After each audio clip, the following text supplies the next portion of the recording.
Un pas endavant per a facilitar la integració de les persones amb discapacitat a la Pobla. És el principal objectiu del conveni que s'ha firmat esta setmana al Saló de Plens del Consistori.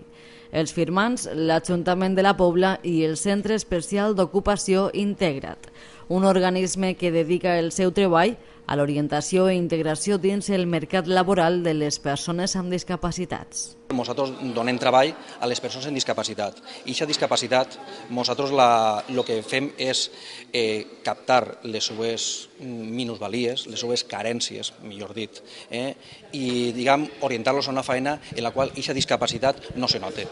És a dir, el xic que té un problema en l'esquena, per exemple, l'home que ha caigut de l'obra, mai el ficarem a carregar sacs, el ficarem a fer una tarea manual sentadet. A diferència del xiquet que tingui una diferència intel·lectual, el pots ficar a carregar o flejar coses o ficar caixes o coses d'estes. Amb esta firma, el consistori local continua una línia de treball d'integració als discapacitats. És un pas més de la línia que porta l'equip de govern en el tema de la discapacitat. Tots sabem que ens estiguem mirant en casa que una línia molt important era fer un centre de discapacitats que pugui agarrar des d'un xiquet xicotet quan naix que tinga cert problema fins que se fa major, que o bé ha regularitzat aquest problema i ja no està ahí, o no, per lo que siga, segueix tinguent un percentatge i deu desenvolupar-se. El conveni entra dins d'aquesta línia que l'Ajuntament vol donar. Jo crec que és molt important, com hem dit antes, que les discapacitats no sols es donem moments d'oci i uns altres moments en els que puguen dedicar el seu temps, sinó també que tinguin una independència econòmica i que puguen anar així a fer-se un cafè com qualsevol. Entonces, esta jo crec que és una de, dins del projecte que tenim per a discapacitats, esta és una línia importantíssima. Amb iniciatives com esta, a més d'obrir el mercat laboral, el que es busca és trencar mites i aconseguir que les discapacitats no es valoren de manera equivocada. És que, sobretot, així tenim una mentalitat de la discapacitat molt tancada a quatre discapacitats que tenim tots al cap. N'hi ha 40.000. Molts, inclús si traguérem una revisió, tindríem una discapacitat. I això és el tema, és a dir, un poc facilitar i integrar.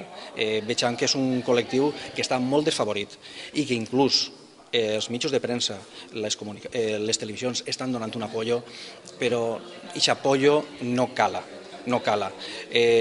Veus anuncis, però no. Inclús la persona, els usuaris dels servicis, moltes vegades se veuen un poc, dient, esta persona té discapacitat, és veure com una persona normal que està donant, perquè a aquest home que té una barrera, un garatge, li falta un bracet, no passa res. És veure aquest problema com si fos una cosa normal.